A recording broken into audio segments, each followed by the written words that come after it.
welcome to GrainTV. Today is April 20th, 2012. I'm Abbey and to my left is Logan Burgess.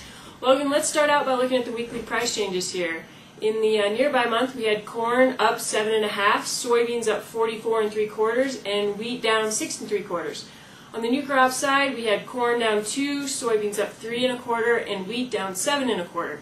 Logan, we saw quite the rally today in soybeans. What happened there? Yeah, as you were saying, soybeans was kind of the big story of the whole week and in today's price action. Let's hop over to Fire Tip real quick and see what the last trade was in today's action. As you can see here, corn, both on the May and the new crop contract, we traded down about 9 cents. But, you know, soybeans for May delivery up 38 1/4 here. Let's hop over real quick to a 5-minute May soybean chart. As you can see here, about here's the market open. We kind of started trading higher in an orderly fashion, and then right around here, rumors that not only Brazil was going to limit exports of soybeans, but that the Chinese were in the U.S. soybean market for around 320,000 metric tons of old crop beans, really pushed this thing higher. We traded a little bit lower here after that news, but this thing really closed in extremely strong fashion here. This is like a 15-cent bar here on this 5-minute chart. You know, that's going to be an important thing to watch here moving forward.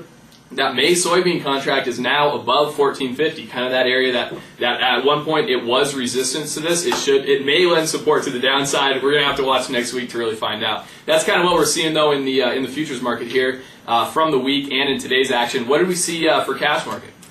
This week in the cash market, we had corn up 3/4 cents. Ethanol plants were up 1 cent, and river terminals were actually down 0.5 cent. The leader this week was Iowa, up almost 2 cents, and Nebraska and Minnesota were up a little bit over 1 cent. On the soybean side of things, we were up 0.5 cent, and the soy plants were up 2 cents, and river terminals were actually down 0.5 cent. We can really see that in that red area in the middle of the map there in around Illinois and Missouri, where the river terminals really made a difference. Yeah, so it looks like basis picked up for corn and soybeans here a little bit in the week, adding to that exceptionally strong corn basis that we see right now. I know you looked into a little bit of into wheat basis that we've seen over the last week, the changes in the cash market for wheat. We're going to take a quick commercial break, but when we come back, Abby's going to tell you what she found out.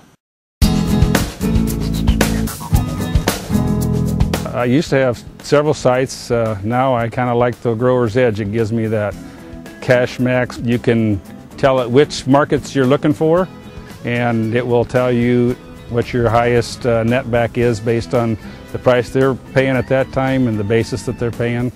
And that's pretty handy because I don't have to go to so many different sites.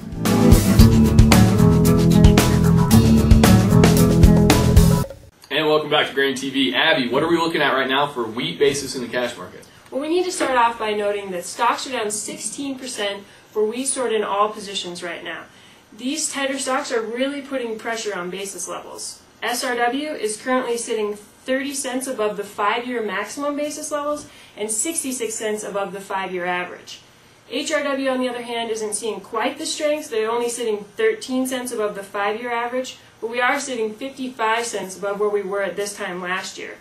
But we do have to consider that last year we had some of the highest Kansas City wheat futures we've seen in the last 5 years. Yeah, Abby, well, it looks like this crop is off to a great start here. You know, it looks like the futures market is compensating for that a little bit here.